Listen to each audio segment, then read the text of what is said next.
¿no? Bueno, sí, yo también tengo una duda, pero igual nada más para confirmar. Sí. Había una pregunta que decía que cuál era la parte del cerebro en donde creo que se efectuaban o algo así, este, o sea, todos estos mensajes que venían de las neuronas aferentes. Ajá. Y creo que la opción más cercana era cerebelo y también estaba médula espinal. Entonces, la respuesta era cerebelo. No recuerdo exactamente qué decía el enunciado, pero si estamos hablando, por ejemplo, de la integración de las funciones, el cerebelo es parte de ellas, y si estábamos hablando acerca de las funciones de arco reflejo, entonces era la médula espinal. Ok, profesor, gracias. Sí, muy bien. Entonces, la clase pasada, bueno, la última clase que nos vimos, nos quedamos hasta acetilcolina, ¿verdad? Terminamos de ver esta parte. Recuérdenme, por favor. Sí, terminamos de ver Sí, eso. profe. Sí, ok. Entonces, sí, empezamos a ver esta parte. Entonces, de manera de recapitulando, de manera general, habíamos visto que tenemos 4 principales neurotransmisores, que son los que ya hemos visto: noradrenalina, eh, acetilcolina, dopamina y serotonina. Sin embargo, bueno, todos ellos tienen actividades tanto a nivel del sistema nervioso central y también a nivel del sistema nervioso periférico. Sin embargo, a nivel del sistema nervioso central, es decir, solamente en el cerebro, vamos a tener 2 neurotransmisores principales, los cuales van a ser glutamato y GABA. Entonces, la naturaleza de estos neurotransmisores es que glutamato va a ser el excitador por excelencia, mientras que GABA va a ser el inhibidor, digamos, más efectivo que tenga el sistema nervioso central. Entonces son los 2 neurotransmisores que son exclusivamente del cerebro y que van a regular, digamos, como las funciones generales del organismo. Los otros, por ejemplo, acetilcolina, noradrenalina, tienen efectos para regular ciertas funciones particulares o ciertos comportamientos del organismo. Entonces eso, digamos, como que va a ser la característica importante. Ok, entonces veíamos, creo que sí terminamos de ver esta parte, veíamos que al organismo no le va a gustar, bueno, sobre todo al cerebro, no le va a gustar la parte de tener una sobreexcitación del sistema nervioso central. Entonces, casi siempre el organismo va a utilizar los mecanismos que tengan a su mano para poder frenar esta liberación excesiva de calcio. Recordemos que calcio es tanto un segundo mensajero como un ion. Entonces, podemos generar tanto efectos excitatorios a través de despolarizaciones consecutivas, y también, como es un segundo mensajero, puede empezar a activar a otras proteínas. Por lo tanto, exceso de liberación de calcio lo que va a generar es efectos de toxicidad aguda. Muchas de las patologías, por ejemplo, que se ha visto que tienen efectos a nivel del sistema nervioso central, como Parkinson, Alzheimer, Huntington, algunos trastornos de ansiedad o inclusive esquizofrenia, están relacionados directamente con una sobreliberación o una acumulación excesiva de calcio que empieza a matar a las neuronas. Entonces, esta muerte neuronal va a tener principal... ok, lo vemos... Ahorita lo vemos, Carolina. Ok, entonces, ¿qué le estaba diciendo? Sí, entonces, parte del exceso de la concentración de calcio lo que va a empezar a hacer es matar a las neuronas. Y esta muerte neuronal lo que va a hacer es generar estas reacciones intermitentes a la hora de mandar la comunicación a la señalización. Entonces, ¿a qué me refiero con esto? Supongamos que tenemos una neurona que empieza a mandar una señal a otras neuronas, ¿no? Entonces esto se va a ver un entrerramado. Podemos tener inclusive aquí otra neurona que va a mandar más señales, y todo esto va a generar como todo digamos, como toda esta liberación consecutiva de, de neuronas. Entonces, si nosotros, por ejemplo, empezamos a matar una de estas neuronas, vamos a asumir que Vamos a asumir que aquí hay otra que está regulando a esta de acá. Entonces, si esta neurona de aquí se empieza a morir, pues digamos que la comunicación ya no va a ser tan efectiva, porque, por ejemplo, esta neurona que estaba aquí empezaba a mandar señales a esta neurona y esta neurona regulaba la que se encontraba aquí en la periferia. Entonces, si empezamos a perder este tipo de neuronas, lo que va a pasar es que ya no va a haber comunicación efectiva. Entonces, las comunicaciones van a ser intermitentes, porque digamos que aquí la neurona que está señalada no tiene a dónde mandar esa señal. Entonces, digamos que es un esfuerzo extra que el organismo no puede permitirse. Entonces, cuando tenemos estas intermitencias o estos procesos que no llevan a nada, es cuando no se lleva a cabo de manera correcta el procesamiento mental. Entonces es cuando realmente vamos a empezar a tener efectos adversos sobre los diferentes mecanismos neuronales. Por eso es muy importante evitar a toda costa la muerte de la mayor cantidad de neuronas posibles.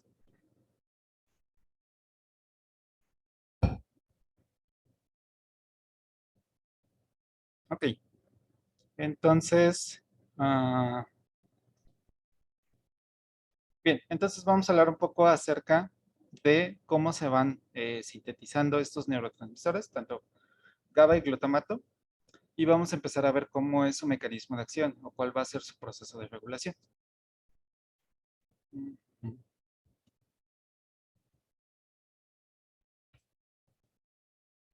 Ok, entonces vamos a...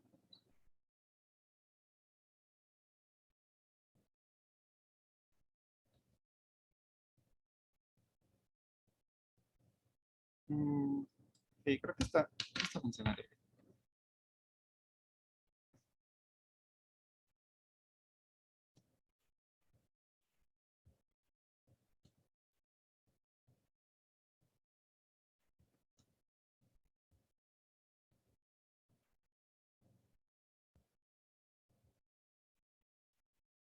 Ok, entonces vamos a empezar primeramente hablando acerca de la síntesis de glutamato. Entonces, glutamato, como sabemos, es un aminoácido. Entonces, este aminoácido eh, funciona tanto como, en este caso, como un neurotransmisor y también funciona como un bloque de construcción. Es decir, permite la formación de nuevas proteínas, permite la formación de algunos otros compuestos nitrogenados y también regula otras funciones dentro del organismo. Entonces, la manera de obtener directamente el glutamato es ya sea a través de la dieta o a través del metabolismo que se haga dentro de las células. ¿Cuál va a ser la principal ruta que vamos a obtener a partir del metabolismo? Principalmente a través del ciclo de Krebs. Si ustedes ya empezaron a ver este ciclo en sus clases de bioquímica, pues sabrán que son reacciones complejas que se van generando por parte del metabolismo de los carbohidratos para poder generar la obtención de energía, principalmente ATP. Entonces, parte de todo este ciclo de este ciclo de los ácidos tricarboxílicos o el ciclo de Krebs, lo que vamos a encontrar es un derivado que se llama alfa-cetoglutarato. Entonces, este alfa-cetoglutarato puede funcionar como sustrato del glutamato. Para hacer la formación necesitamos, además de esta molécula, necesitamos la donación de un grupo amino. Por lo tanto, necesitamos de una enzima que se llama transaminasa. Entonces, esta transaminasa lo que va a hacer, como su nombre lo indica, va a transferirle un grupo amino a este alfa-cetoglutarato para poder obtener la formación de glutamato. Y por parte de esto, pues necesitamos un proceso de oxidorreducción a través de NADPH.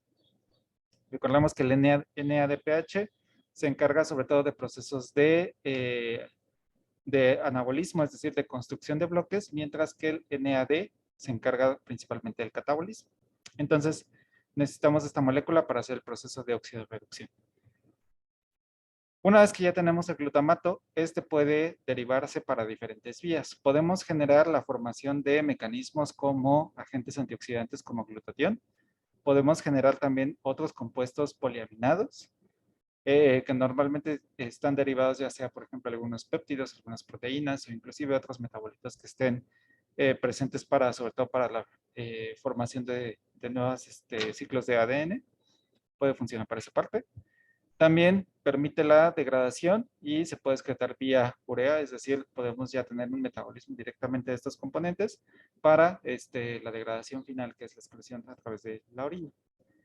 Y de manera más interesante, o lo que nos importa un poco más para este curso, es que vean, glutamato es el precursor de nuestro segundo neurotransmisor, que en este caso va a ser GABA.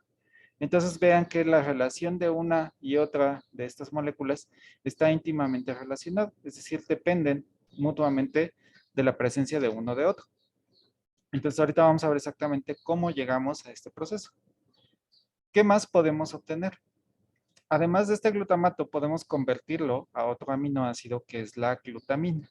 Para hacer esta transformación, solamente necesitamos de la enzima glutamino sintetasa o sí, glutamina sintetasa. Nuevamente necesitamos una molécula de ATP para poder hacer esta conversión. Y esta glutamina pues también tiene funciones a nivel de catabolismo, ¿no? Ya sea para glicoproteínas, nucleótidos o también para otros carbohidratos aminados, ¿no? Entonces son los tres principales procesos. Vean que también tenemos, por ejemplo, procesos reversibles, es decir, podemos generar la síntesis de glutamato a través de glutamina utilizando la enzima glutaminasa. Y también podemos facilitar su degradación de glutamato nuevamente en alfa-cetoglutarato utilizando la glutamato deshidrogenasa. Entonces vean que es un mecanismo bidireccional que nuevamente de qué va a depender el porcentaje de cada uno de estos, dependiendo de las necesidades que tenga la célula. Entonces, vamos a estar viendo que necesitamos, dependiendo de cómo sean los niveles de uno o de otros estos elementos, cómo va a estar relacionado el metabolismo dentro de la neurona. Entonces, vamos a ver cómo se comporta este mecanismo. Primeramente, podemos partir de glutamina. Luego podemos convertir a glutamato.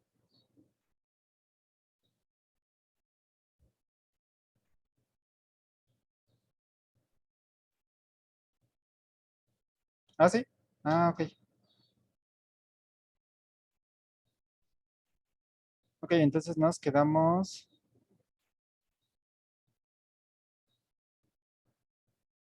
A ver.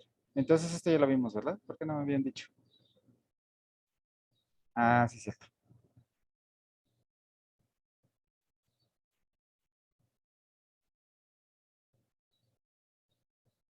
Ok, entonces nos quedamos con el metabolismo de GABA y glutamato. Ok.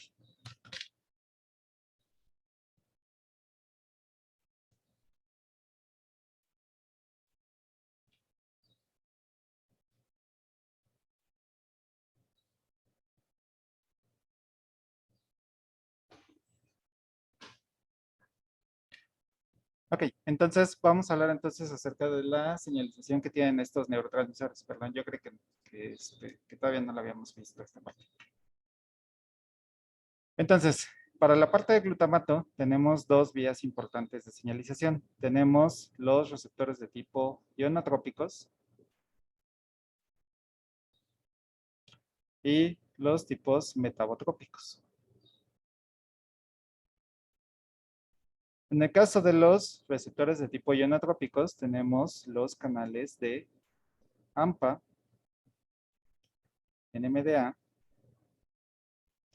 y kainato. Y para los metabotrópicos tenemos los receptores mGlur. Entonces vamos a hablar primeramente acerca de los receptores de ionotrópicos, que son los de AMPA, kainato y NMDA. Entonces, los canales de NMDA son canales de activación lenta.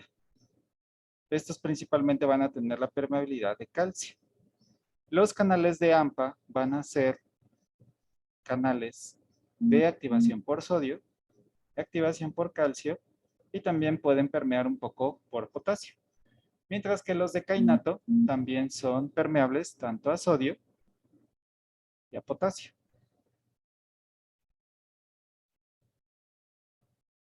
Entonces, ¿cuáles son las características de este tipo de neurotransmisores o este tipo de activación por este tipo de canales iónicos.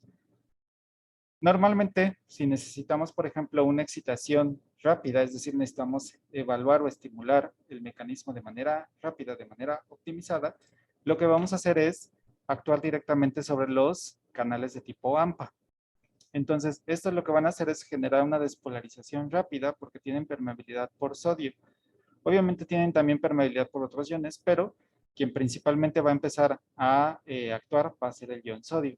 Una vez que ya tengamos el potencial necesario generado por esta inducción directamente de sodio, entonces vamos a hacer la activación directamente por los canales de NMDA. Esto se podría ver en un esquema de esta manera.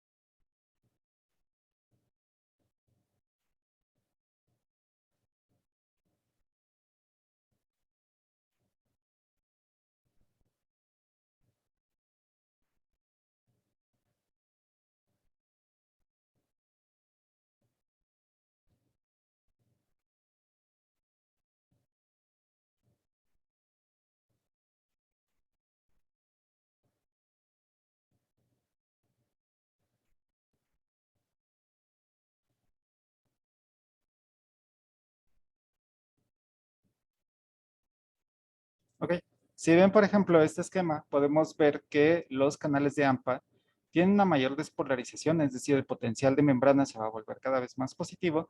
Sin embargo, su tiempo de apertura va a ser muy estrecho, es decir, vean cuánto tiempo se mantiene abierto este tipo de canales. Sin embargo, son necesarios esta activación de canales AMPA porque los de NMDA toman más tiempo en poder activarse.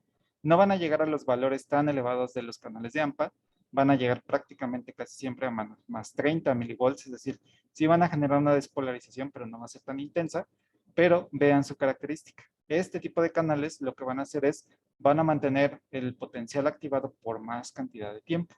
¿Por qué es importante esta parte? Porque, por ejemplo, si necesitamos una estimulación rápida, lo que vamos a hacer es activamos rápidamente AMPA, pero si necesitamos mantener ese estímulo excitatorio, vamos a aplicar directamente sobre los canales de NMDA. Entonces, vean que, por ejemplo, esto lo que nos ayuda es, por ejemplo, a regular ciertas actividades. ¿Qué otra característica vemos? Mencionábamos que, por ejemplo, también tenemos permeabilidad de potasio. Esta permeabilidad de potasio lo que hace es como un sistema de emergencia. Es decir, si en la neurona, vamos a poner,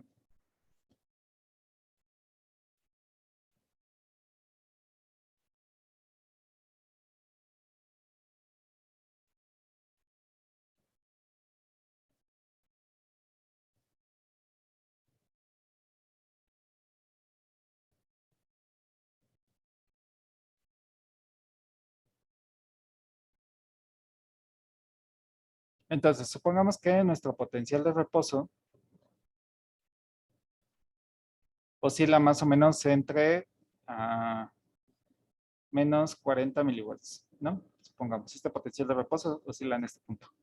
Abrimos o activamos los canales AMPA. Entonces, ¿qué va a pasar? Que el sodio va a tender a entrar y entonces este potencial se puede volver hasta más 60 milivolts. Sin embargo, digamos, este sodio puede estar entrando de maneras constantes o inclusive en concentraciones demasiado elevadas, que podríamos disparar estos valores inclusive hasta, por ejemplo, más 70 milivolts o más 80 milivolts. Y esto ya son condiciones tóxicas. Es decir, la neurona no soporta tanta cantidad de efectos citotóxicos de tanta excitabilidad.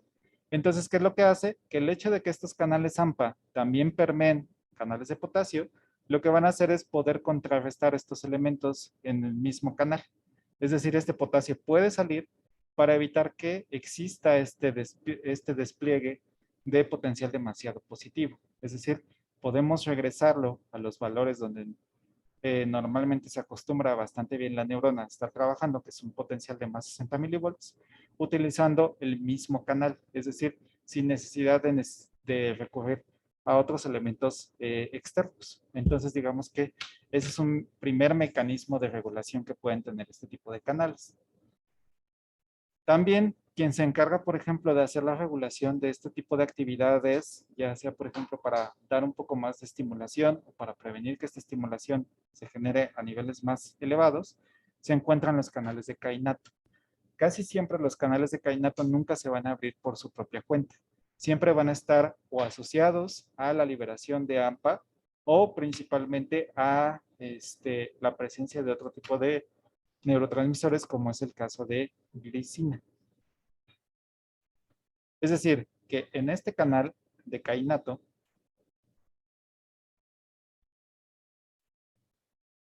vamos a necesitar la presencia tanto de glutamato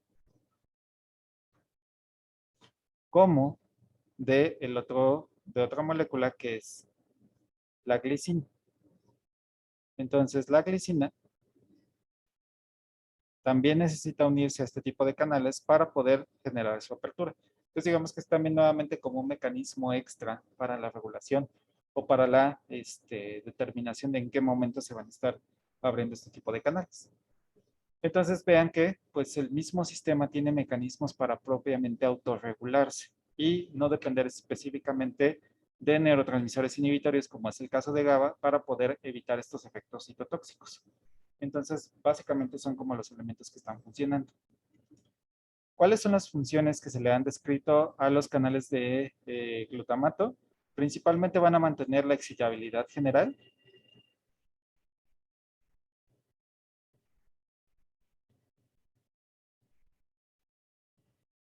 Van a permitir la liberación de otros neurotransmisores y van a dar respuestas rápidas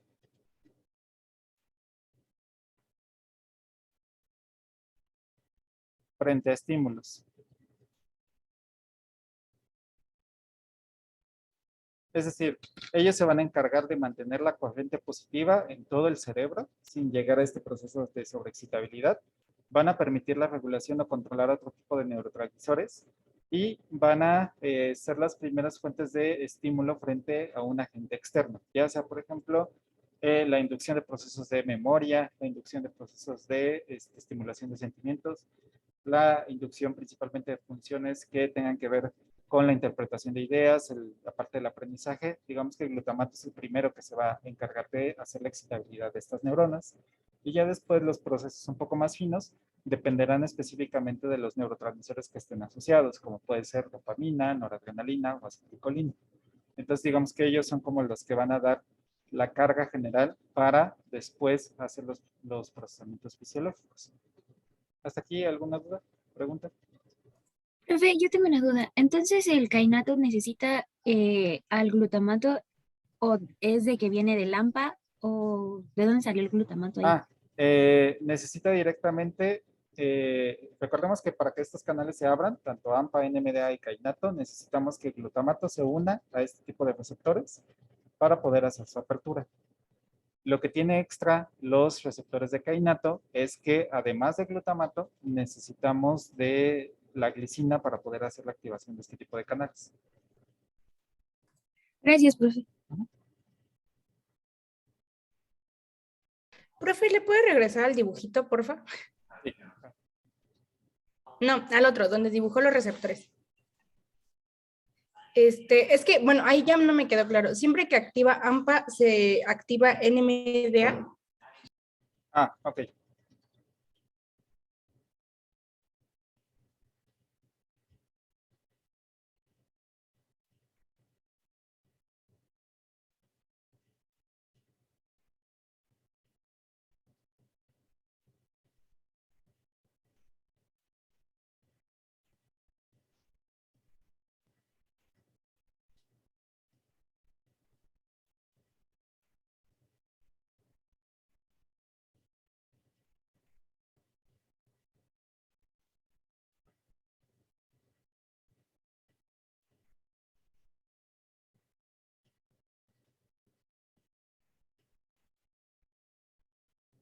Ok, vamos a desde el inicio. Entonces, supongamos que en una neurona tenemos estos tres tipos de canales. Y esta neurona también produce glutamato. Entonces, este glutamato puede unirse y activar los tres tipos de canales. Entonces, ¿qué va a pasar? Si nada más intentara, por ejemplo, activar los de NMDA, estos necesitan de un potencial de por lo menos más 30 milivolts para poder abrirse. Los de AMPA no necesitan un potencial tan elevado. Entonces, si solamente se uniera hacia NMDA, estos canales no van a responder o van a tardar mucho tiempo en responder. ¿Cómo podemos llegar a este potencial? Pues simplemente activando los canales de AMPA. Entonces, introducimos aquí sodio, el potencial se vuelve cada vez más positivo. Y entonces llegamos a este potencial de más 30 milivolts. Ahora, el mismo glutamato que activa los canales de NMDA, ya teniendo estas condiciones, ya va a empezar a poder activarse. Entonces, ¿qué va a pasar? Que ahora va a hacer la introducción de calcio más 2. Entonces, ya con este potencial, estos canales pueden funcionar, pueden mantenerse abiertos y pueden mantener el potencial, nuevamente manteniendo este potencial positivo por más tiempo. Ahora, si necesitáramos, por ejemplo, un extra o el organismo dijera que necesita más cantidad de calcio, más cantidad de potencial de acción, lo que puede hacer es recurrir directamente al sistema de Kainato.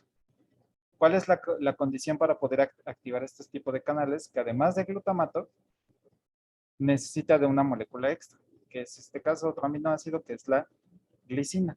Entonces, cuando glicina está presente, puede permitir la apertura de este tipo de canales, generando así todavía un potencial más positivo y por más tiempo. Entonces, esta señal se sigue propagando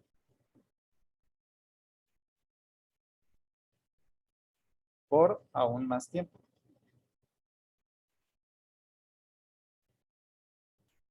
Ahora, ¿cómo podemos evitar que este potencial, por ejemplo, despegue y se vaya, por ejemplo, a valores de más 90 milivolts, donde esto ya puede ser tóxico?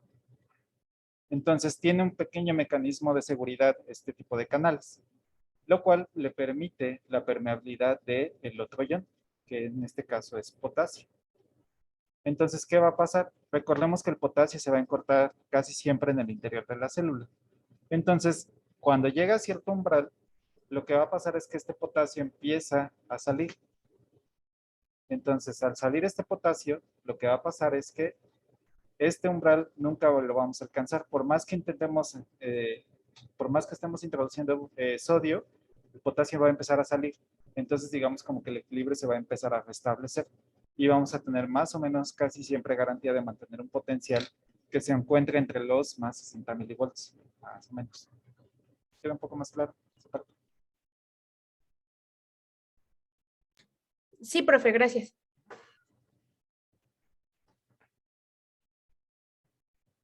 ¿Alguien más? ¿Alguna otra pregunta?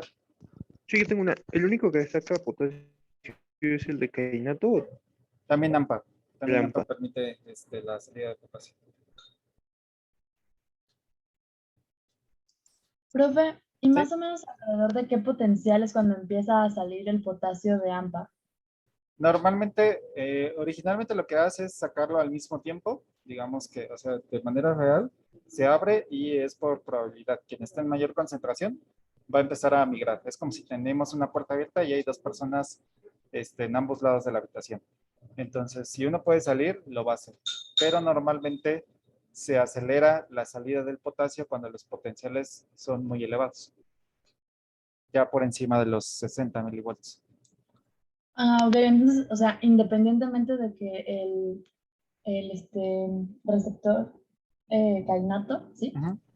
Esté abierto y está entrando muchísimo potasio, Ajá. si ya tenemos demasiada cantidad adentro, entonces igual puede salir por AMPA. Sí, Ok. imagínense esta situación como si estuvieran en el metro, que será Pino Suárez, y hay mucha gente afuera y adentro del vagón. Entonces, cuando se abren las puertas, que es el canal iónico, pues los dos van a tender a salir y a entrar al mismo tiempo. ¿De qué va a depender quién entra y quién más? De la cantidad. Si el vagón está muy vacío adentro, pues a lo mejor una u otra persona se llega a escapar y logra salir, pero la mayor cantidad de iones va a estar dentro. Caso contrario, si hay mucha gente en el metro y, por ejemplo, llegan aquí a Metro Universidad, se abre y toda la gente va a intentar salir. Entonces ahí es más o menos como qué es lo que está pasando dentro de la célula. De acuerdo, profe, gracias. Ujú. Ahora, bien, hablando un poco acerca de farmacología, podemos tener mecanismos que puedan regular o tenemos algunas funciones terapéuticas que pueden ayudar a regular la apertura de estos canales. La realidad es que no, tenemos muy pocas estrategias o muy pocas herramientas farmacológicas para poder controlar el funcionamiento de este tipo de canales. Posiblemente de los tratamientos que más o de los fármacos que más se utilizan actualmente son antagonistas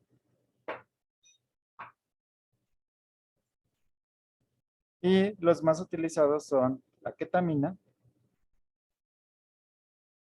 y el PCP o fenilciclidina.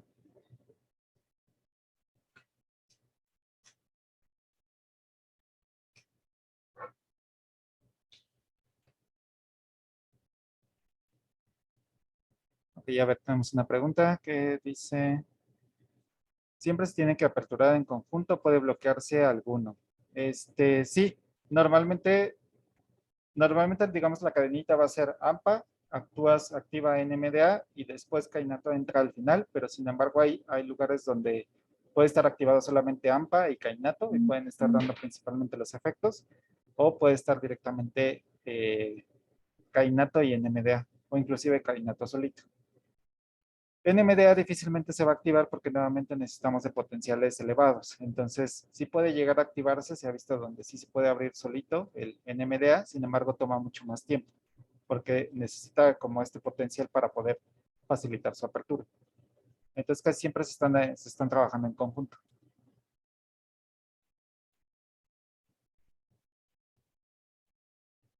Ok, entonces, volviendo un poco a la terapéutica, tenemos tratamientos como ketamina y fenilciclidina. ¿Para qué han escuchado hablar que se ocupa la ketamina? O tal vez la hayan escuchado mencionar en algún punto.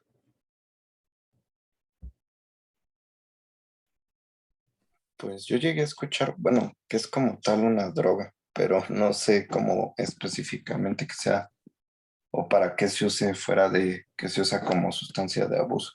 Ok. ¿Y la fenilciclidina? ¿La han escuchado hablar? Como anestésico, ok. Entonces es como droga.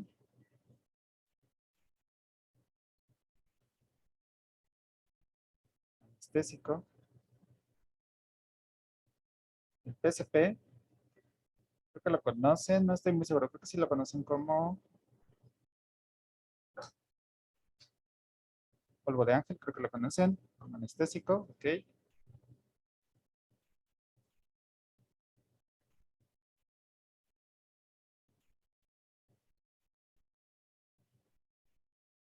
Sí, efectivamente, tanto ketamina como PSP lo utilizan como anestésicos. Bueno, la actividad terapéutica es como un agente anestésico. Se empezó a utilizar el PSP también como agente para la epilepsia. Sin embargo, bueno, vean que también se llega a ocupar como una sustancia de abuso.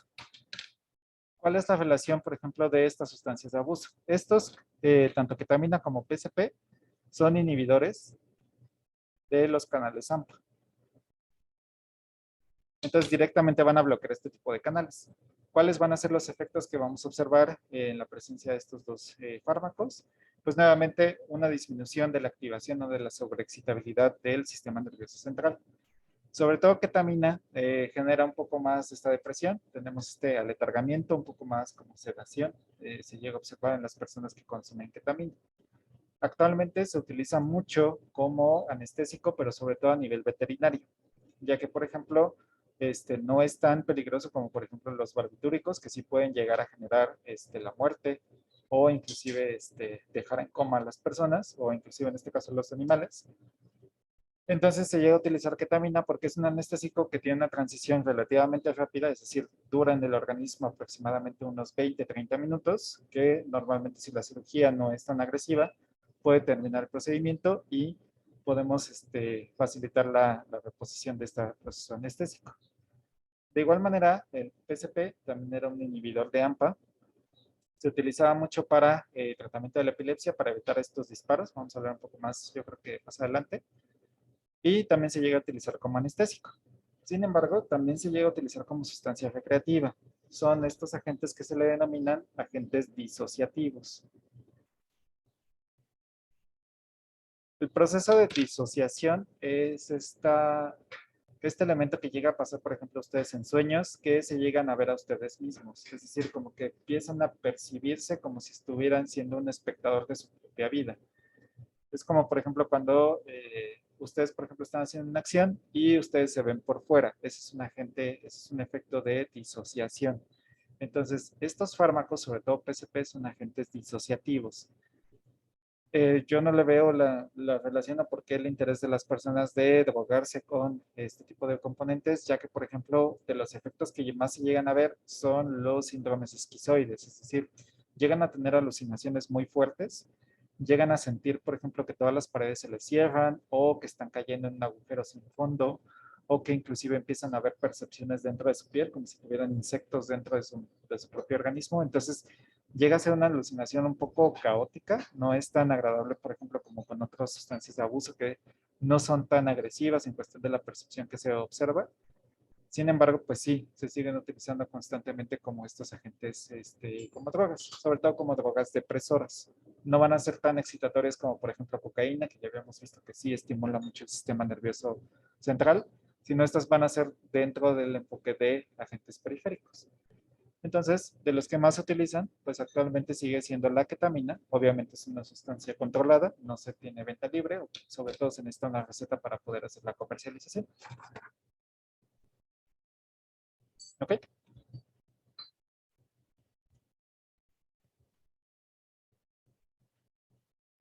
Y ya, para acabar sobre glutamato, vamos a hablar acerca de los receptores de tipo metabotrópico.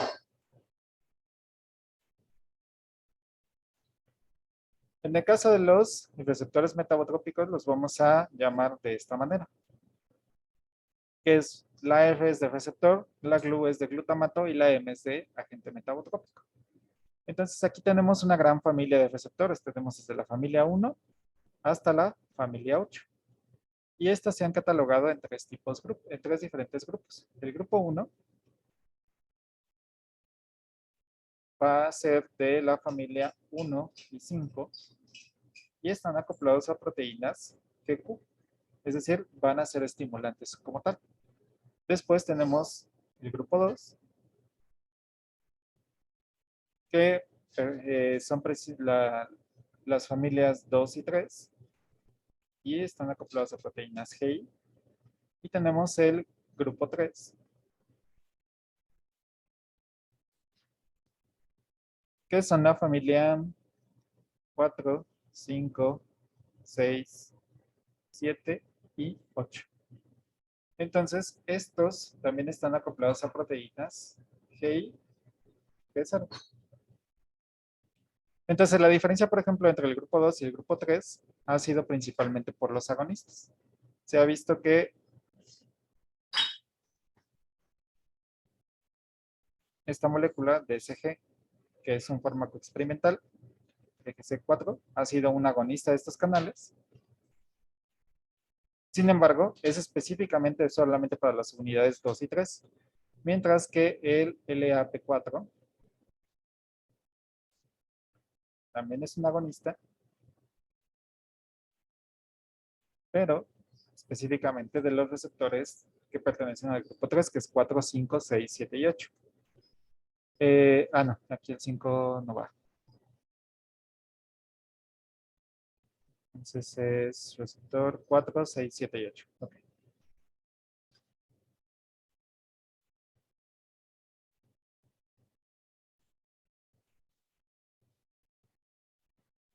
A ver, me preguntan que tendría tanto GQ como GIG0. ¿Cuál? No, es que tenía el 5 en los dos, el Sí, puntos. sí, aquí me equivoqué. Entonces, 1 y 5 pertenecen a GQ y 4, 6, 7 y 8 pertenecen a GIG0. Entonces vean que a pesar de que les decía que el glutamato es un agente metabotrópico excitatorio por naturaleza, vean que los únicos receptores que pertenecen a esta actividad excitatoria son solamente los receptores 1 y 5, mientras que los 2, 3, 4, 6, 7 y 8 pertenecen a receptores inhibitorios. Entonces la mayoría de estos lo que se van a encargar es de controlar los mecanismos de inhibición. Es decir, estos se van a encargar de regular, por ejemplo, las funciones de AMPA, de NMDA e inclusive de los mGlur tipo 1 y 5. Entonces, principalmente estos se encargan de controlar la propia actividad de los receptores de glutamato del mismo sistema. De igual manera, no tenemos tratamientos farmacológicos que puedan ser agonistas o antagonistas de este tipo de receptores. Se ha intentado, por ejemplo, decir, bueno, si tenemos problemas de sobreexcitabilidad, algún tipo de patología, pues lo más ideal sería generar agonistas de los receptores, ya sea del grupo 2 o del grupo 3, para frenar estos efectos y posiblemente potenciar, por ejemplo, terapias como agentes sedantes, agentes antiepilépticos, antipsicóticos. Sin embargo, se ha visto que al hacer o dar, por ejemplo, cualquiera de estas dos moléculas, el DSG o el LAP4, pues generan también procesos de convulsiones. Entonces no hay como una terapia, digamos, tan específica y también puede haber un proceso de pérdida de memoria, falla de coordinación, problemas que inclusive pueden llegar a generar derrames dentro del mismo organismo. Entonces actualmente no hay terapias que puedan regular este tipo de tratamientos. Sin embargo, pues se tienen ahí algunas herramientas farmacológicas para estudiar más a fondo cuál es el funcionamiento de este tipo de receptores. Pero a nivel de terapéutica no tenemos tantas estrategias. ¿Preguntas hasta aquí?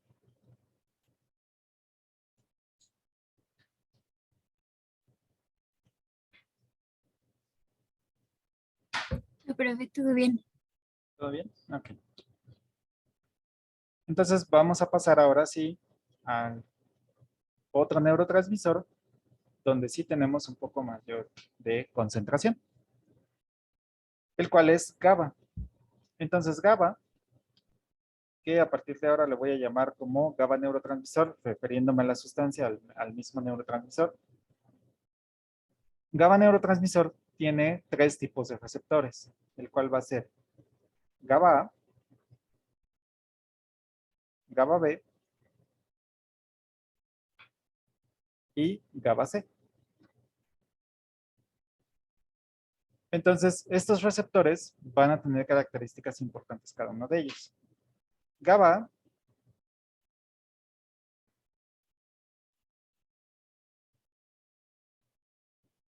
va a ser un canal de tipo ionotrópico, es decir, va a ser un canal iónico que permita la permeabilidad de iones cloruro. Por lo tanto, pues sabemos que el ion cloruro o la entrada de este ion va a ser principalmente un agente inhibitorio del sistema. Es el primer canal que hemos mencionado que tiene esta capacidad de hacer la permeabilidad de iones cloruro. Casi siempre habíamos visto que los inhibidores eran a través de iones potasio. Sin embargo, GABA va a ser de los pocos receptores que tienen actividad sobre estos tipos de canales. GABA B va a ser de tipo metabotrópico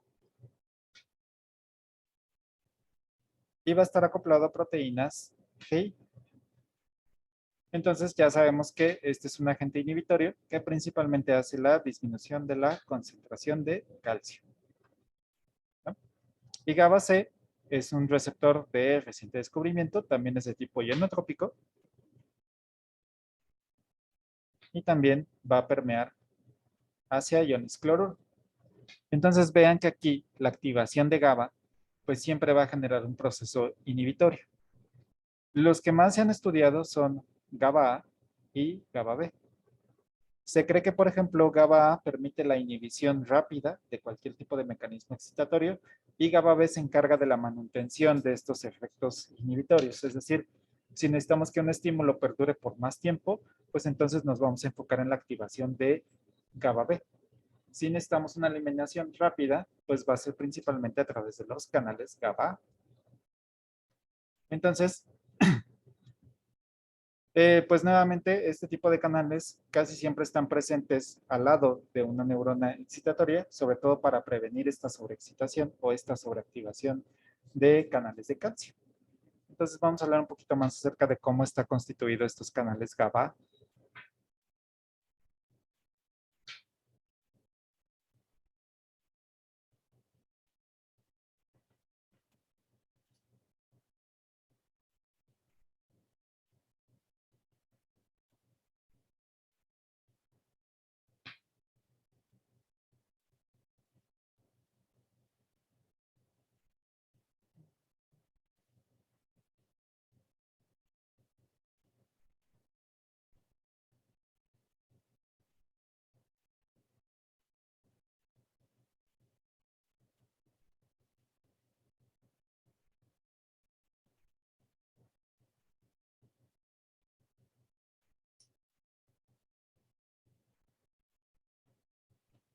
Profe, ¿el GABA B para qué dijo que se usaba? GABA B se encarga principalmente de mantener el proceso inhibitorio. Como va a tardar una activación más lenta, pero de igual manera es un agente inhibitorio porque está acoplado a proteínas GI, lo que se va a encargar es de mantener el proceso inhibitorio por más tiempo, es decir, prevenir que, por ejemplo, la excitabilidad por calcio se lleve a cabo, y también se ha visto que también tiene efectos de tipo G0, entonces por lo tanto va a facilitar la apertura de canales de potasio. Entonces a final de cuentas es un agente inhibitorio, solamente que un poco más lento, y GABA es la respuesta inmediata. Gracias, profe. Ujú.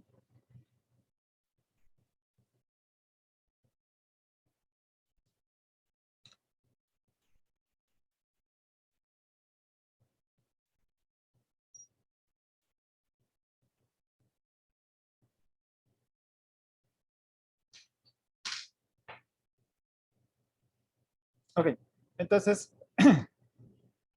el canal GABA es un canal pentamérico, es decir, tiene 5 subunidades. Nuevamente el nombre de las subunidades pues va a ser como ya hemos estado acostumbrados a través de las letras griegas. Entonces va a tener una subunidad alfa, una beta y una gamma. Dentro, entre las unidades alfa y beta, vamos a tener estos sitios que están en color rosita, que son los sitios de unión de GABA neurotransmisor. Es decir, que GABA necesita 2 moléculas de GABA neurotransmisor para poder generar su apertura. Ese es un mecanismo de defensa que tiene este canal iónico. Si no encontramos este tipo de, si no tenemos este GABA neurotransmisor, no vamos a permitir la apertura de este tipo de canales. Entonces, digamos que ahí es un mecanismo que tiene el organismo para evitar que tengamos una depresión excesiva. Si recordamos, por aquí tenía, les dibujé.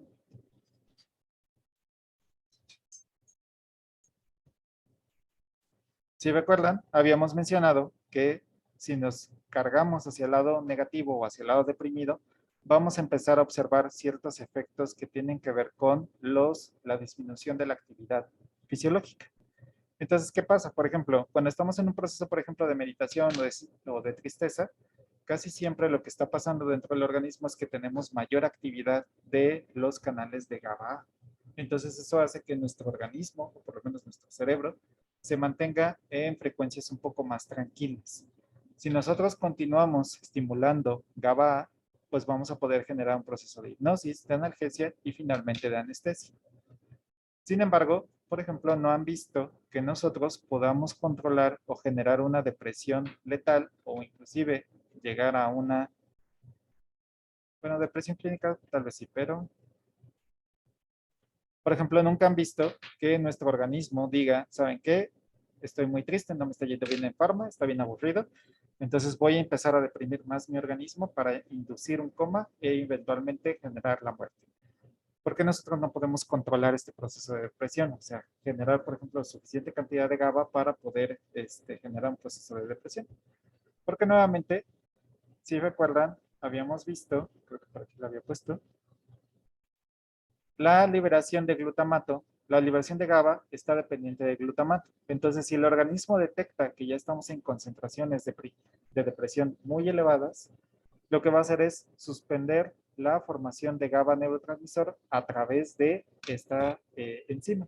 Entonces, ¿qué va a pasar? Que vamos a potencializar la liberación de glutamato. Entonces, es como un mecanismo dual que permite saber en qué momento necesitamos mayor excitación o en qué momento necesitamos mayor inhibición. Entonces es ahí como un pequeño mecanismo de F0. Porque nuevamente, si no tenemos GABA neurotransmisor, a pesar de que esté el canal libre o el que esté el canal listo, no vamos a poder generar esta inducción de iones cloruro. ¿Hasta aquí todo bien?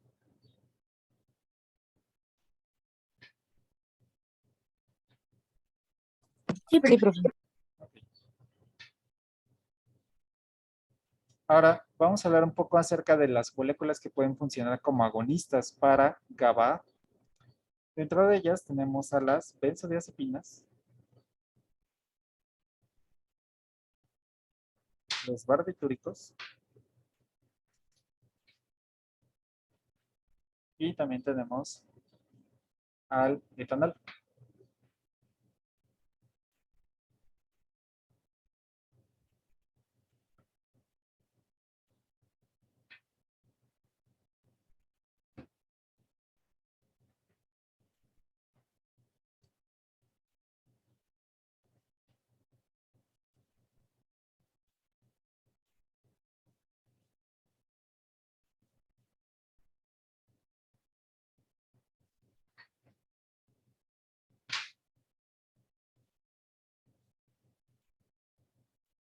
Ahora les pregunto, ¿para qué han escuchado que se utilizan las benzodiazepinas?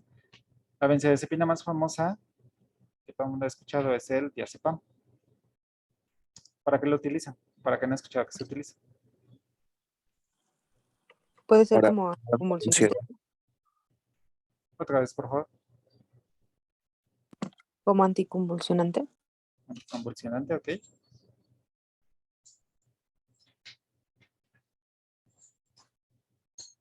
También como sedante. Sedante, ok. Pon tu puntito, Carolina. Como ansiolítico también. Para sueño.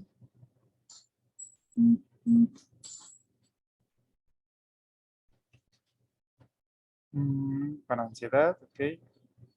¿Podrían ser tranquilizantes también? Ok, tranquilizante. ¿Podría ser antidepresivo? Antidepresivo, ok, vamos a verlo.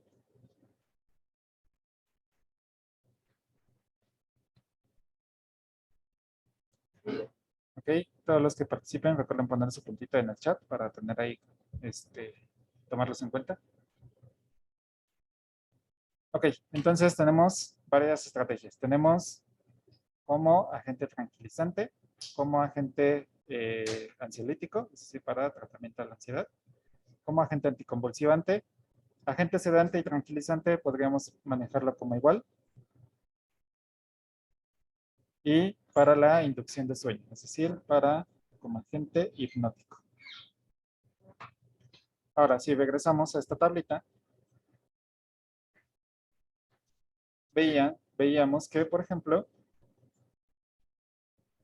este era el proceso de activación de un sistema depresor. Entonces podemos inducir, por ejemplo, meditación. Podemos generar hipnosis. Creo que aquí me pasó inclusive sedación. Sedación, bueno, un estado sedado es este estado como aletargado, como un poquito como con sueño, un poquito como con movimientos más lentos, como casi siempre cuando están cansados, antes de entrar en este estado de sueño, este estado como de que son un poquito más lentos, que ya no reaccionan tan bien, ese es un estado de sedación. Ya el estado de hipnosis es realmente cuando ya están induciéndose el sueño, por lo menos ya están a punto de dormir. Entonces vean que, por ejemplo, tenemos aquí hipnosis, puede generar analgesia, y también decían que, por ejemplo, se utilizaba para el tratamiento de anticonvulsivante. Las convulsiones normalmente están en este rango. Es un signo cuando tenemos una excitabilidad, ya sea a través de alucinaciones o de un estado psicótico. En este momento se producen las convulsiones.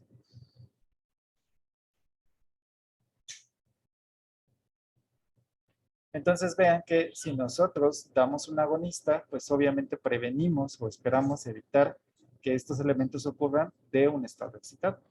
Entonces vean que tiene más o menos sentido los tratamientos que se han mencionado para el tratamiento de este tipo de patologías. Aquí viene mencionó una de sus compañeras como un agente antidepresivo. Se llega a utilizar como agente antidepresivo cuando las personas que tienen depresión clínica, que está en este punto, cuando estas personas llegan a tener un estado de ansiedad. Cuando llegan a estar en un estado de ansiedad, las personas que tienen depresión, que normalmente ya veremos qué pasa cuando están, porque están en estos dos cambios tan drásticos, normalmente se llegan a dar algunas benzodiazepinas. Pero vean qué pasaría si nosotros tenemos una persona con depresión clínica y le damos una benzodiazepina. Pues simplemente lo vamos a mantener en ese estado, ¿no? Ahora también les pregunto, ok.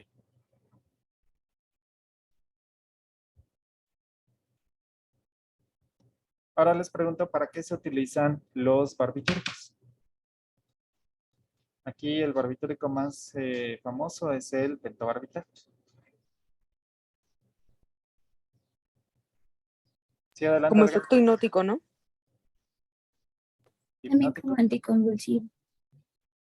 Ok, hipnótico.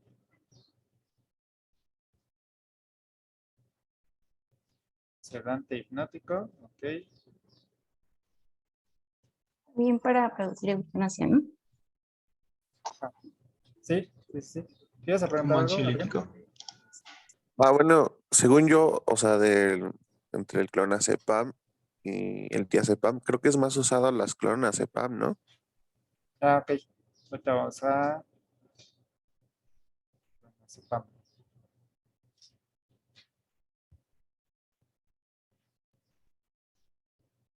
Ok, sí, tanto clonazepam como diazepam son de los más utilizados. Ahorita vamos a ver por qué lo utilizan mucho. Sí, sí, sí. Disminuye la actividad motora, agente ansiolítico, anticonvulsivante, ok. ¿Para qué lo utilizan en los laboratorios? Yo creo que no les tocó hacer la práctica, pero ¿para qué lo mencionaron que se utilizó? Para eutanasia como inyección de tal, ¿no? Eutanasia. Ok. Para eutanasia.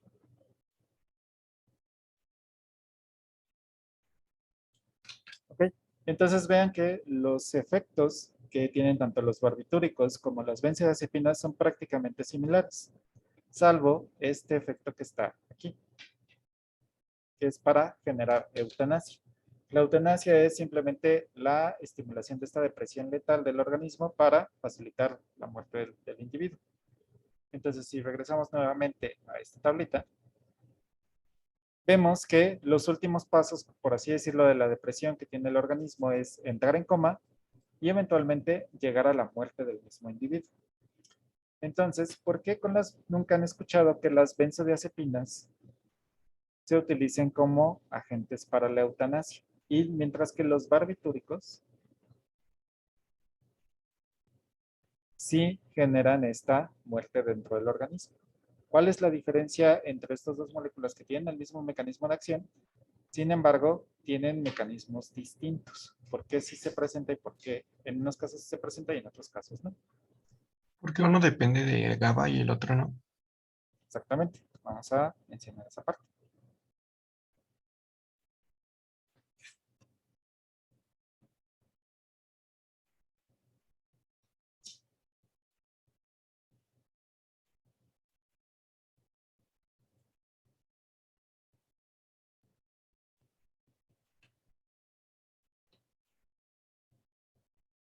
Entonces, les mencioné en el esquema anterior que teníamos dos sitios para GABA neurotransmisor.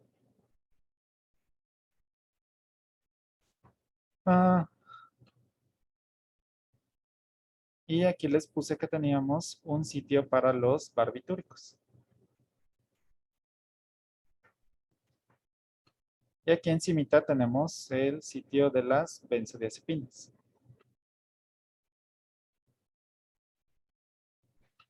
Entonces, las benzodiazepinas lo que van a facilitar es el tiempo de apertura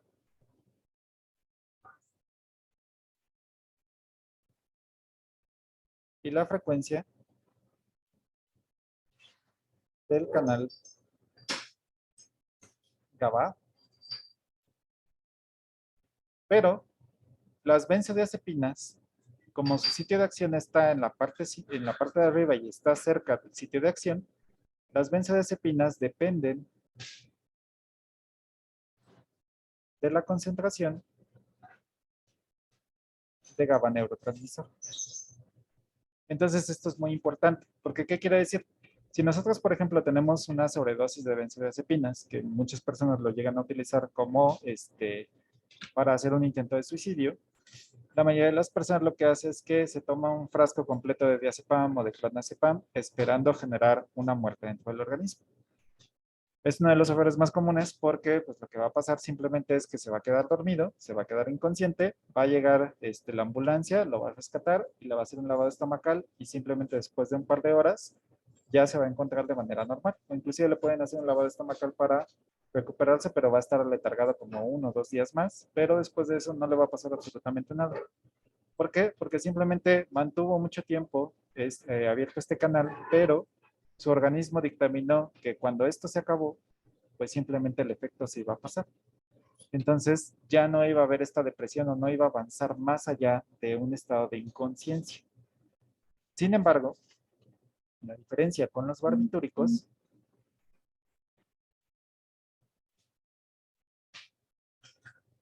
es que los barbitúricos tienen su sitio de acción directamente dentro del canal. Es decir, el barbitúrico penetra el canal iónico, se queda aquí atorado y permite la apertura por más tiempo de este canal. Entonces facilitan la apertura del canal.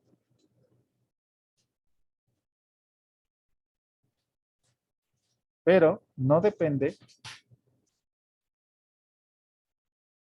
de GABA neurotransmisor. Y entonces esto es muy importante porque el hecho de que no dependa de GABA neurotransmisor quiere decir que tiene actividad independiente. Por lo tanto, los barbitúricos normalmente mantienen el tiempo de apertura del canal por más tiempo, aumentan esta frecuencia de apertura y además de que a pesar de que ya se agotó GABA neurotransmisor, él sigue deprimiendo el sistema. Por lo tanto, los barbitúricos sí pueden filtrar, pueden liberar aún más esta acción inhibitoria del sistema nervioso central y podamos generarla inclusive a tener efectos que puedan generar tanto la inducción de coma como la inducción de muerte en las personas. Entonces, por eso muchas veces, digamos que la seguridad de los barbitúricos es un poco más delicada. Normalmente cuando se hace la dosificación de estos barbitúricos para tratamiento de ansiedad o como agentes anticonvulsivantes, se hacen en dosificaciones muy controladas para evitar que tengamos esta intoxicación, esta sobredosis y que pueda poner en peligro la salud de la persona. ¿Sí, Adrián? También había visto que cuando pues, los toman con alcohol hay un efecto de potenciación y sí te puedes morir ahí. Sí, vamos a hablar exactamente de eso. Entonces veíamos. Sí, adelante, Scarlett. Profe, a mí no me queda claro esa parte. O sea, si no necesita de GABA neurotransmisor, entonces, ¿cómo se está abriendo el canal? Bueno, sí, el canal. Pues simplemente, digamos que lo que hace es modificarlo por dentro, el canal iónico, y mantiene abierto este canal. Entonces el ion cloruro, que está aquí, pues iba a poder entrar, va a poder continuar con su paso hacia el interior de la célula, haciendo una hiperpolarización aún mayor. Digamos que, imagínate que esto nuevamente como si fuera una puerta. El GABA neurotransmisor funciona como una llave de esta cerradura. Entonces, si nosotros, por ejemplo, tenemos la puerta cerrada con llave, necesitamos de la llave para poder abrirla. ¿Quién va a dictaminar esto? Pues nuevamente GABA neurotransmisor. Lo que hacen los barbitúricos es que se saltan esta llave y abren directamente el canal iónico, abren directamente la puerta, entonces el ion cloruro sigue entrando por más tiempo. Entonces no necesita directamente de GABA neurotransmisor, que es lo que normalmente hacen las benzodiazepinas. Ok, gracias, profe. Ok. Entonces, volviendo a este esquema, vemos que un tercer elemento que participa es el etanol. Entonces vamos a hablar un poco acerca de cómo funciona, cuál es el mecanismo de acción del etanol. Entonces el etanol No les pregunto para qué se ocupa, porque ya todos me van a decir cuál es su uso. Pero el etanol normalmente, bueno, se utiliza como un agente, bueno, como una sustancia de abuso. Bueno, vamos a decirlo así. Sustancia, para que no se oiga tan feo, recreativo. Entonces, el etanol tiene características importantes, porque el etanol a dosis bajas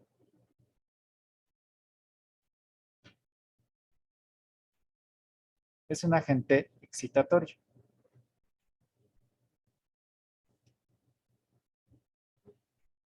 Es un solvente orgánico, bien hecho. Ok, entonces es un solvente y es un agente es un desinfectante. Ok, para darle más usos. Entonces, a dosis bajas, a nivel del sistema nervioso central, es un agente excitatorio que va a facilitar la liberación de noradrenalina, de dopamina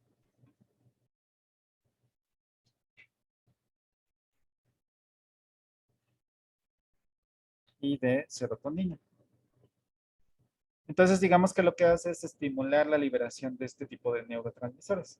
¿Qué pasa, por ejemplo, cuando ustedes empiezan a tomar? Cuando empiezan como con la primera, la segunda cerveza de la noche, ustedes se sienten ya sea más relajados, se sienten un poco más animados, se sienten como un poco más felices. Entonces, ¿qué es lo que pasa? Que tenemos esta liberación o este pequeño shot de norepinefrina, de serotonina, y hace que nos sintamos un poco mejores, nos sentimos un poco más relajados. ¿Y qué es lo que pasa? Si nosotros incrementamos la dosis,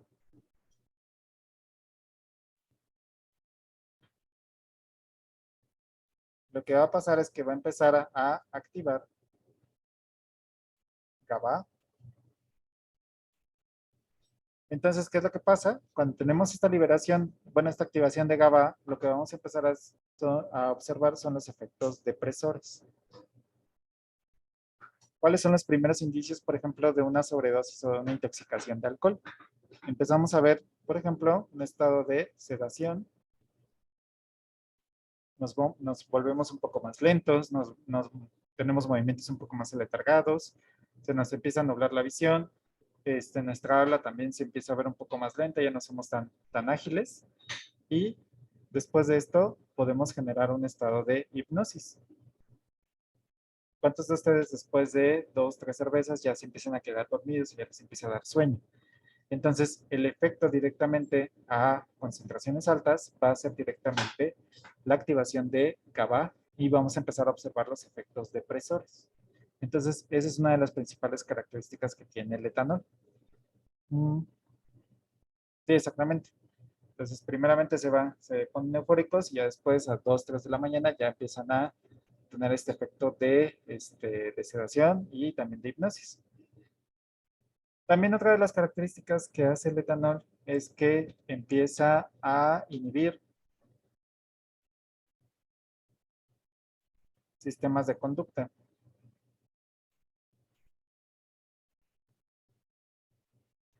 Tenemos una región en el cerebro, que es en la parte interna del cerebro, que es lo que le llaman como el núcleo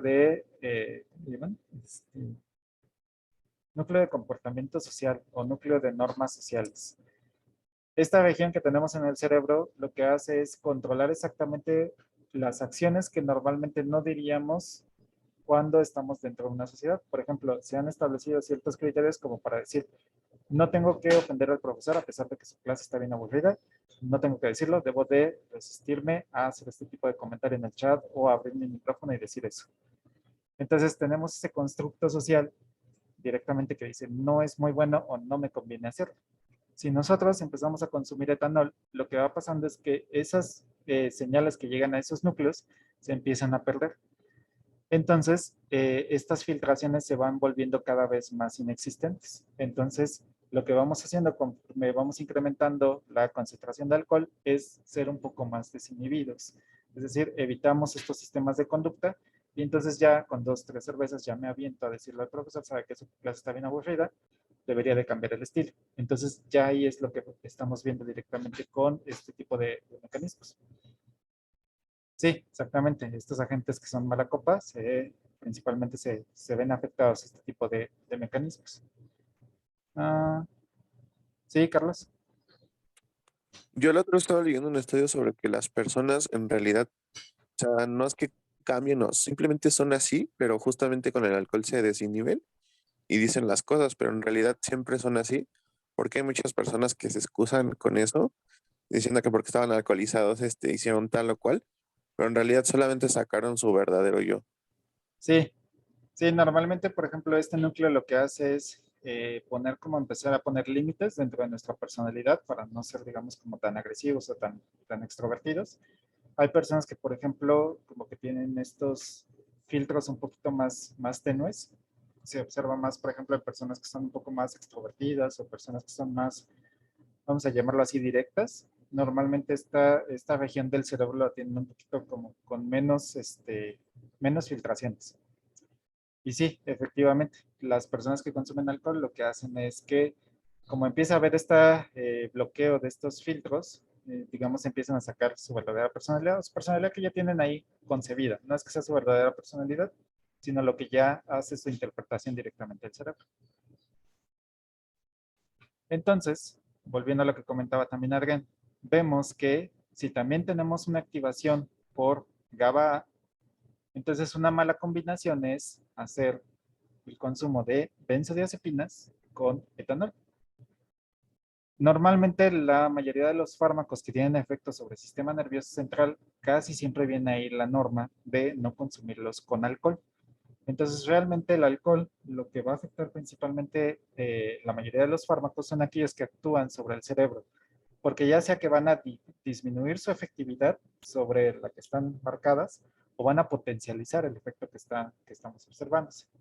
Por ejemplo, nuevamente volviendo a este esquema, si yo tengo, por ejemplo, yo tengo un problema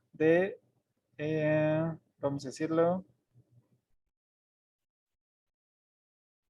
que tengo un problema de sueño, es decir, todo el tiempo me estoy quedando dormido, ¿no? Entonces me dan un tratamiento, me dan un fármaco que sea un pequeño estimulante para evitar que me quede dormido todo el tiempo. Y ese estimulante, pues se me ocurre tomarlo con etanol. ¿Qué es lo que va a pasar? Que pues el etanol va a inducir este proceso de hipnosis. Entonces, si yo lo consumo, lo que voy a hacer es disminuir la eficacia de ese tratamiento. Ahora, por ejemplo, yo estoy tomando una benzodiazepina porque yo tengo un problema de insomnio. Entonces, si yo me la tomo con etanol, lo que voy a hacer es potencializar más de estos efectos depresores. Entonces, casi siempre la regla de si puedo o no puedo tomar un medicamento con alcohol es, si tiene efectos sobre el sistema nervioso central, no tomarlo. Y hay otras excepciones, como son algunos antibióticos que generan este efecto sobre el sistema inmune, que también no se deberían de tomar con alcohol, pero principalmente los que están prohibidísimos con el etanol son fármacos que actúan sobre el sistema nervioso central para evitar que tengamos esta como sobreactivación de estos mecanismos, ya sea excitatorios o inhibitorios. ¿Ok? ¿Preguntas, dudas de esta parte?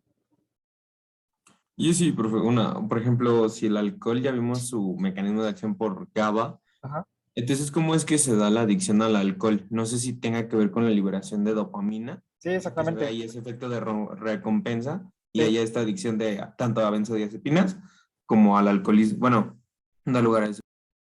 sí, justamente eso. Sí, muy buena observación.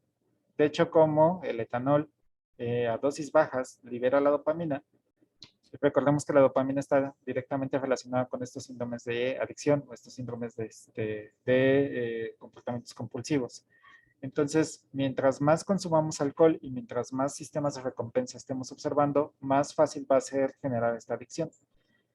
El etanol sí genera adicción, no es tan agresivo como, por ejemplo, como otras sustancias, como por ejemplo la nicotina o algunas otras sustancias de abuso, pero sí, ya en casos ya más severos, donde sí ya tenemos un grado de alcoholismo, sí ya generamos estos mecanismos de dependencia bastante notorios.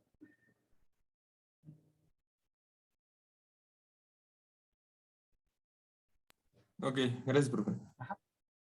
Eh, Ok, buena pregunta, Carolina. Sí, justamente, bueno, de los efectos contraproducentes que también se tiene con el etanol, son fármacos gastrointestinales, pero no tanto por el mecanismo de acción de los fármacos, sino simplemente porque el alcohol es un agente irritante del estómago. Entonces, sí, de manera particular, el estómago, digamos que tiene una tasa de replicación elevada para recuperarse. Es decir, por ejemplo, si ustedes toman, no sé, cada viernes, ustedes son muy sabios y conocen perfectamente su organismo, porque saben que las células del estómago se replican cada 7 días. Entonces, quiere decir que si ustedes toman el día viernes, tienen toda la semana para recuperar su estómago y estar listo para volver a tomar el siguiente fin de semana. Entonces, si empieza a haber un exceso de este consumo de alcohol, no da tiempo a que estas células estomacales se regeneren y entonces ya tenemos un proceso de gastritis.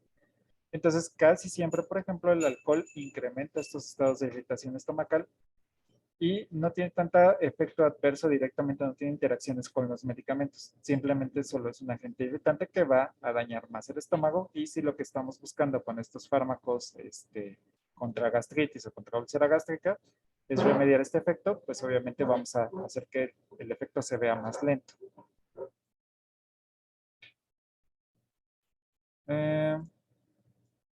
Ok, pregunta Scarlett. Entonces, si tengo insomnio y tomo una benzodiazepina con etanol, ¿aumentaría el insomnio? Dependiendo de las cantidades de etanol que consumas, puede ser que veas una disminución de los efectos de benzodiazepina, aunque lo que normalmente se observa es que se potencien los efectos de benzodiazepina. Entonces, lo que vas a hacer es prevenir estos efectos de insomnio. Vas a estar, digamos, como con más sueño.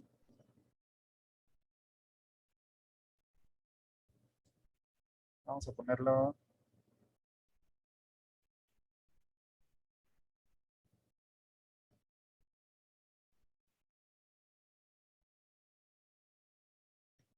Entonces, el insomnio está aquí, ¿no? Está del lado de excitación. Quiere decir que ya por ejemplo, podemos tener ciertas referencias o ciertos patrones de qué es lo que está pasando en el insomnio. Tenemos una sobreliberación de norepinefrina, una sobreliberación de dopamina o inclusive de serotonina, ¿no? Entonces, estos elementos deben de estar liberados para generar insomnio. Yo quiero regresarlo a un estado de hipnosis. Vamos a ponerlo aquí, sueño, ¿no? Para que quede más claro. Entonces, cuando queremos entrar en un estado de sueño, ¿qué es lo que vamos a observar? Pues vamos a observar mayor cantidad de GABA, otras moléculas que también son depresoras como melatonina. Entonces, ¿qué pasa? Si ya dijimos que las benzodiazepinas son agonistas GABA, pues estas me van a pasar de un estado de insomnio a un estado de hipnosis. Ahora, si a esto le sumamos etanol, si yo tomo muy poquita cantidad, vamos a observar primeramente la liberación de estos neurotransmisores y después el efecto de la benzodiazepina.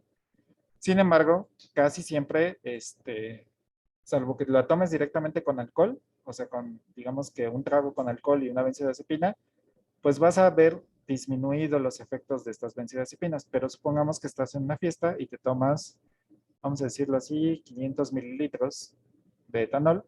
Entonces ahora sí lo que vas a ver es que vas a potenciar más el estado de hipnosis. ¿Ok? Y no sé si quedó claro, Scarlett. Pregunta ahora Carolina. ¿Cuántas horas antes se puede ingerir un medicamento para que se pueda consumir alcohol? Ok. Ok, ya nada más para terminar.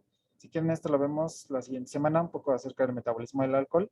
El tiempo de vida media del alcohol es aproximadamente de 45 minutos. Entonces, en 45 minutos se está metabolizando el alcohol que tienes directamente en torrente sanguíneo. La recomendación es que no se tomen medicamentos con alcohol, pero si por ejemplo no pueden evitarlo, sobre todo si Si tiene efecto sobre el sistema nervioso central, la recomendación es no tomarlo para no generar algún efecto adverso. Si es cualquier otro tipo de medicamento, por ejemplo un AINE, ya veremos más adelante que lo que genera es más toxicidad hepática, pero digamos que de forma segura podrías tomarlo 1 hora después. Si te tomaste, por ejemplo, una cerveza en la comida y necesitas tomarte un medicamento, puedes esperar 1 hora, tomar tu medicamento y los efectos que vas a observar van a ser no tan agresivos.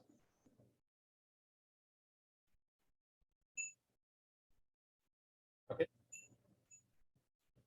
Entonces, vamos a dejarlo hasta aquí. Si quieren, retomamos la parte del alcohol, cómo funciona y cómo es el metabolismo en la siguiente clase. Entonces, cuídense mucho y nos vemos el próximo lunes. Gracias, profe. Gracias, profe. Hasta luego. Gracias, profe.